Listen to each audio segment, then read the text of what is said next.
kaya akong panalo sa'yo, kuya. Dapat pala, nag-concede na ako matagal na. I mean, I should have expected that you would win. Ever since we were kids, you always win. You always get chosen. You always get what you want. Kasi mahal ka at gusto ka ng lahat ng tao. While I'm always second best. I'm always the loser. Come on. Drew, don't say that, all right? Listen, you're not a loser. All right? Look at you. You've got a great, strong personality. You're brave. And, you know, sometimes I'm jealous of you because you're sure of what you want. Listen, man, I hate seeing you like this. Above all, I just want you to be happy. All right? So, just tell me. Do you want me to back off from Ikit? No. I don't want that. Okay? We already have an agreement, remember? Kahit mahirap, kahit masakit, tatanggapin ko. Nare-respetuhin ko kung ano yung desisyon ni Ikit.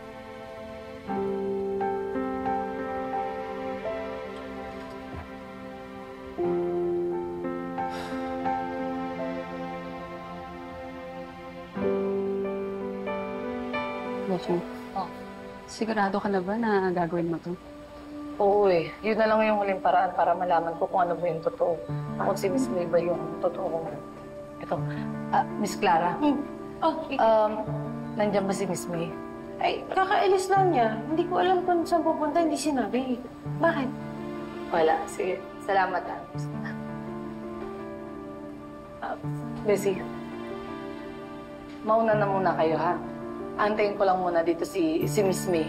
Hindi ako alis dito hanggat di kami nakakapag-usap eh. Eh, ano ba, Ikit? Hindi ka namin iiwan. Sasama kami. Si Ninong ba dong? Huh? Hello, Ninong. Hello, Ikit. May good news ako tungkol sa nanay mo. Kay nanay po? Ano po yun? Eh, may kadimoy tayong balikbayan, si Glenda. Eh, nakasalubong ko kanina sa grocery. 20 years pa lang nanirahan sa Japan yon. Nakasama raw nila sa Filipino community. Si Mayumi, nanay mo. Teka lang, Ninong bakit po sa Japan? Eh, akala ko po ba sa Amerika pumunta yung nanay ko? Nakapangasawa daw ng foreigner sa Japan. Tapos nagkaanak sila ng dalawa.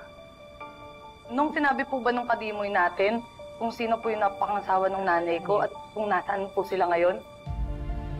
Naku, hindi na nabanggit sa akin eh.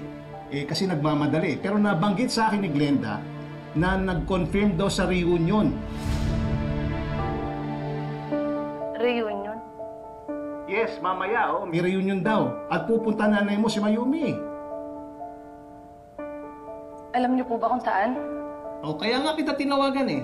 Kaya mo, ite-text ko sa iyo mamaya yung complete address para mapunta mo nanay mo. Sa wakas, magkikita na kayo. Salamat po, Ninong. Sige po, salamat. Ano daw? Alam niyo, lalong tumitindi yung hinala ko. Kasi parang nagmamatch yung sinasabi nung nakakakilala sa nanay ko sa sinasabi ni Miss May. Tama ba yung narinig ko? May reunion daw sila? Hindi kaya doon pumunta si Miss May kaya wala siya dito ngayon? Kailangan kong pumunta doon. Kailangan kong pumunta doon para makumpirma ko kung si Miss May ba at yung nanay ko ay isa. Para masabi ko sa kanya na ako yung nawawalan ng anak. Sama ka naman, Nikit. Ano nang iwan? Sama ka na sa'yo. Salamat.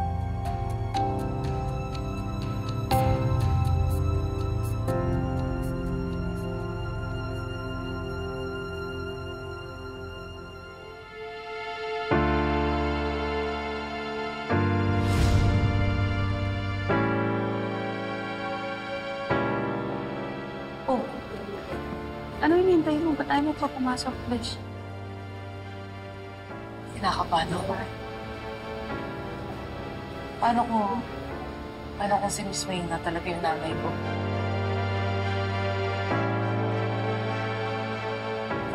Nandiyan talaga siya sa loob. Tapos malaman niya talaga na ako yung tunay niyang anak. Bakit di siya matuwa? Baka ma-disappoint lang siya sa akin. Kapay, Kit. Kakabahan. Alam mo, dati pa sobrang gana ng loob ni Miss May sa'yo, di ba? Kaya sigurado kong matutuwa yun. Oo, baka nga maiyak pa yun eh. Kasi, di ba sabik na sabik kayong makita at makasama ang isa't isa? Oh, finally, Bish, mabubuo na yung pamilya niyo. Ito na yun. Tama na. Ay, kayo nang bahala. Sana maging okay na yung lahat. Sana ito na yung happily ever after namin ni nanay. Carmen.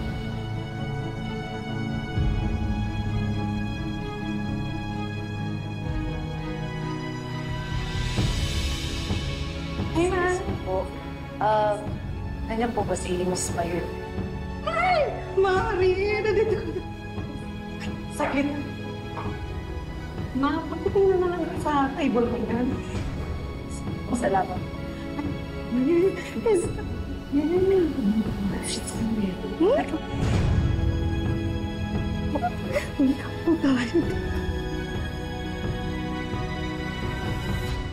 Pwede pagbigyan mo na ako? Hindi naman ikaw yung binasted, di ba? Hindi ikaw yung nagmahal ng todo. Yung for the first time, nagseryoso sa babae, pero wala pa rin eh. It's still not enough to get a kid to love me. You didn't see Drew the way I did. After she rejected him, it's like he went on this downhill spiral. It'd be very selfish of me to pursue Ichikalis this way. I don't have the time to argue with you right now. I'm too busy. Hindi naman ako nakikipag-argue sa'yo eh. Napapansin ko kasi na parang iniiwasan mo kung may something. Sabihin mo naman sa akin. I'm still your boss, okay? So just do as I say and don't ask any questions.